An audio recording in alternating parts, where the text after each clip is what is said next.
Welcome to episode 9 of the Mule Taming series, where we take 2 feral mules and teach them the basics of groundwork. Beginning with Miss Brownie, we're going to start with a review of the colt starting prerequisites. Although Brownie's been doing great with lateral flexion, today she kind of struggled with it a little bit, so that's something we're going to keep working on. As for backing up, we're able to start using less pressure, which is good. Yielding the hindquarters in both directions, she's doing absolutely phenomenal. We're also making good progress at yielding the forequarters as well.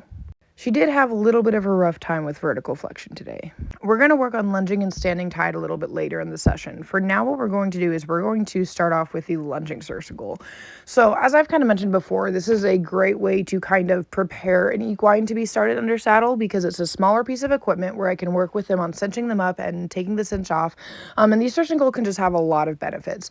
Brownie and Blondie's owner has been talking with me lately about potentially starting them under saddle while they're here as well, rather than just getting them ready to be pack mules and getting them started on groundwork. So with that being said, the lunging surcingle is a great way to prepare them if we do end up heading to that point. My goal for today is to hopefully cinch up the surcingle with Brownie because she's kind of been a little bit skittish about me trying to go underneath her to grab the cinch and actually tightening the cinch up. She's reached a point where she's pretty comfortable with me throwing the surcingle on her back and taking it off. But you can see right here as I go to reach under and grab that cinch is when she kind of starts backing up a little bit. She starts to get a little bit nervous and move around a lot more. When she does this, basically my goal is to break this down into smaller steps for her. I'm going to start petting her stomach, and then I'm going to try and grab the cinch, and then I'm going to try and slowly bring it where it needs to be. You can see right here that I grabbed that cinch. She started to sidestep a little bit. When she stopped is when I'm going to release that cinch, let it go back loose, and then I'm going to pet her and show her that she's doing a great job. After a few seconds of just standing there and giving her that release and that reinforcement, I'm going to try and grab the cinch again, and I'm going to continue to repeat the process because the goal here is just like doing some pressure and release, some approach and retreat. When she's standing and when she's getting a lot calmer with it is when I'm going to release that pressure and show her that she's doing a great job. When she's calm when she's calm and relaxed, then I'm going to move on and try to do it again. And with that repetition, with that consistency of just putting the cinch on and taking it off without fully tightening it up, this is a great way to get her used to it, break down the steps of actually cinching her up and try to keep her under the threshold. You can see right here that I've got that cinch again. She started to move forward a few steps, but she's standing again. She's letting me mess around with that cinch a lot more than she was before, so I'm like super proud of her for that. Again, when you're training equines, sometimes just breaking things down is going to make a world of difference. I don't want to push Brownie over the threshold. I don't want to make her feel threatened or anything. You can see right here, I don't know exactly because I can't quite see very well, but I am able to finally get that cinch all the way cinched up. It does look like I got it cinched up. So I got it all the way cinched up. Now what I'm going to do is I'm going to try and lunge Brownie with the surcingle all cinched up. Now, I want to tell you guys something real quick before we do this.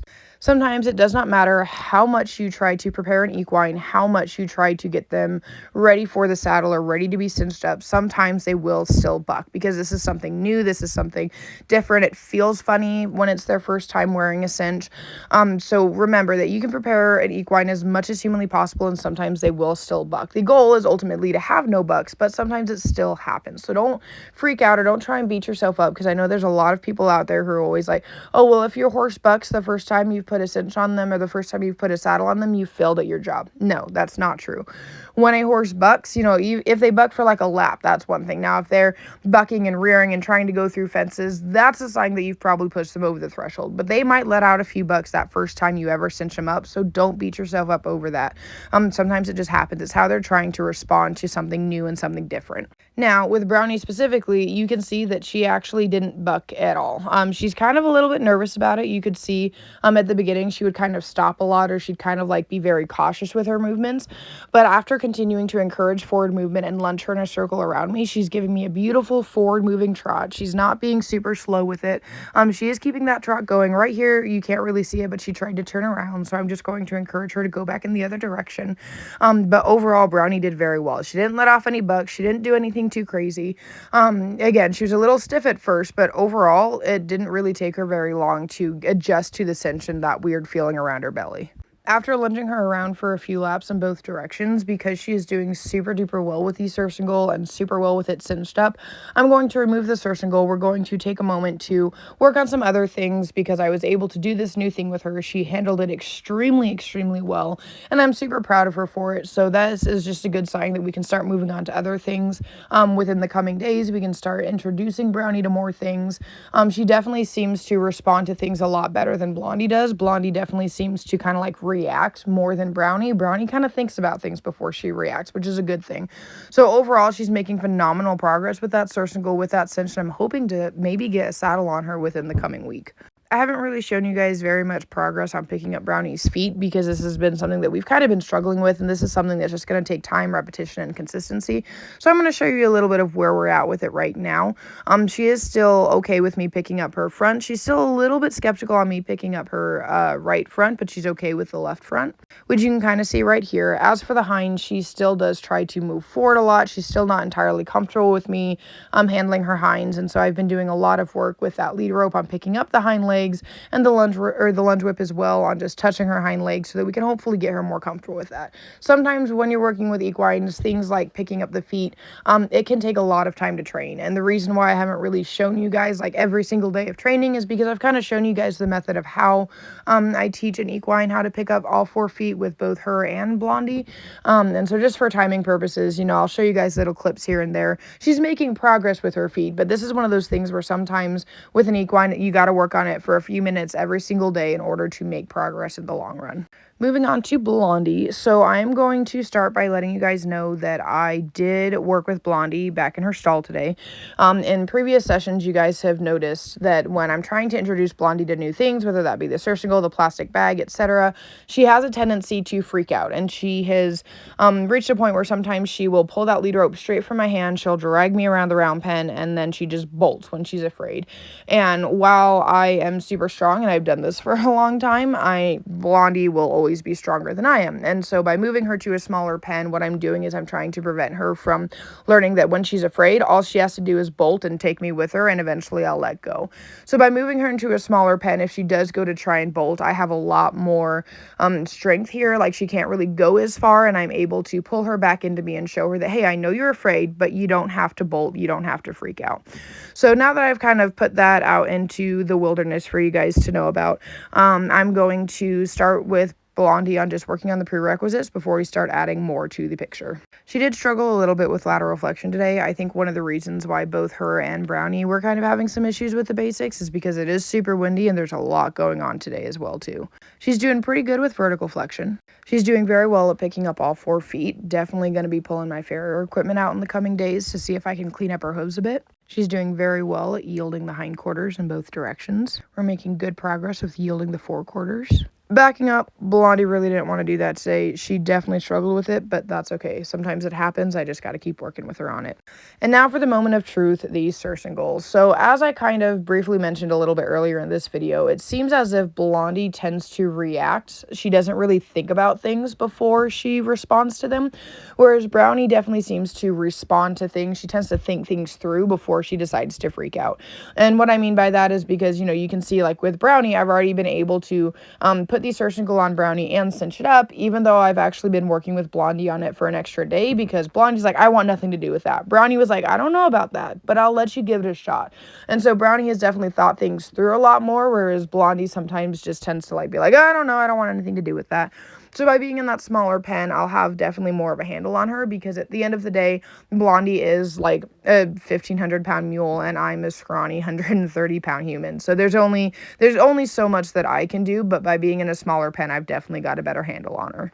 What I mean by this is you can see right here that I take that surcingle off of my shoulder and I just start waving it around, and Blondie is like sidestepping and she's showing that she's a little bit nervous. Right here, she kind of goes to try and walk off a little bit more. Because we're in a smaller pen, I can hold on to that lead rope no matter what area of the pen that she's in. And so what I'm going to do is if she goes to try and run off or bolt, I'm going to apply pressure on that lead rope. And when she stops and takes a moment to breathe and think about what's actually going going on, then I'm going to release pressure on that lead rope. When I'm in the round pen, it's a little bit difficult because at the end of the day, Blondie's probably like 1,500 to 2,000 pounds, and I'm this scrawny 130-year-old woman. So, like, yes, I have strength, but, you know, in the round pen, if Blondie wants to go bolt off, she can. And so by being in this smaller pen, I'm teaching her, hey, you can't bolt every time you're afraid. You can see that Blondie has kind of stationed herself here in the corner, which is okay. I'd rather her stay in the corner than try and bolt. So the next thing I'm going to do is I'm going to wave this surcingle back and forth next to her, over her side, stuff like that. And if she goes to panic or freak out, I'm going to keep doing it until she takes a moment to breathe. So you can see again right here, I'm doing it. She's starting to back up. She's starting to freak out a little bit. I keep waving it. The second she starts to stand still and think about what we're doing is when I'm going to stop waving it and release that pressure. Now, just as I was doing approach and retreat with the halter and some of the other things that we've introduced these two mules to throughout the course of this series, I'm going to do the exact same thing. My goal is that every time I wave it towards her and every time she starts getting more comfortable with it, I put the surcingle closer and closer to her until I can eventually get it on her back. The other thing I want to remind you guys is what you do to one side, you do to the other. So I got Blondie pretty comfortable with the surcingle when I was on her left side. So now my goal is to try and get her comfortable with the surcingle on her right side. And I'm going to apply the exact same method that I did before. Right here, I'm going to try and walk her forward a little bit more so you guys can see her. And I'm just going to start waving that surcingle. You can see that she's starting to kind of sidestep. She's looking at me. She's swishing that tail, and she's expressing all of the signs that she is not the most comfortable with this. So I'm just going to take it slow. You know, I'm going to wave that surcingle and stop when she stands. If I feel a point to where I feel like she's going to explode, she's going to go over the threshold or anything like that, I'm also going to try and stop waving that surcingle because I don't want to push her to the point of like outright panic either. I don't want to flutter. I just want to take things slowly but surely and slowly get her accustomed to the surcingle and just help her realize that it's really not all that scary. After several minutes of this on the other side, you can see here in just a moment that I'm able to start waving that surcingle next to Blondie. She's still a little bit nervous about it, but she's not trying to run away or move around as much. So I'm extremely proud of her because she's already coming quite a ways and getting comfortable with the surcingle, even though like all I've been doing is like waving it around. By taking things slow, working at her pace, and just slowly working up to getting the surcingle on her back, she's growing a lot more comfortable with it.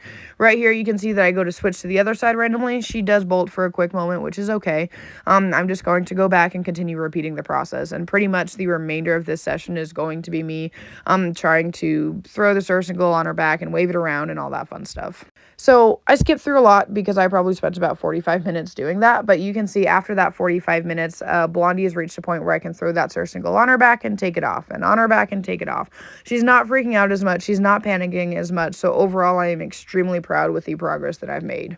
I go to switch to the other side, and you can see pretty much the exact same result. I'm able to throw that surcingle all the way on her and take it off, and all the way on her and take it off. She's not trying to run off. She's not bolting or anything. She's started to become a lot calmer. You can even see that that hind leg is cocked too, which is good. These are all signs that she's starting to relax, and she's starting to realize that the surcingle is not as scary as she thought it was. The one other thing I'm going to end up doing with Blondie before I end the session is I take a second lead rope, and I'm going to wrap it around where the cinch would typically go if she were tacked up or if I was cinching up the surcingle. And I'm going to use this lead rope to apply some pressure and release that pressure to see how she does with the cinch.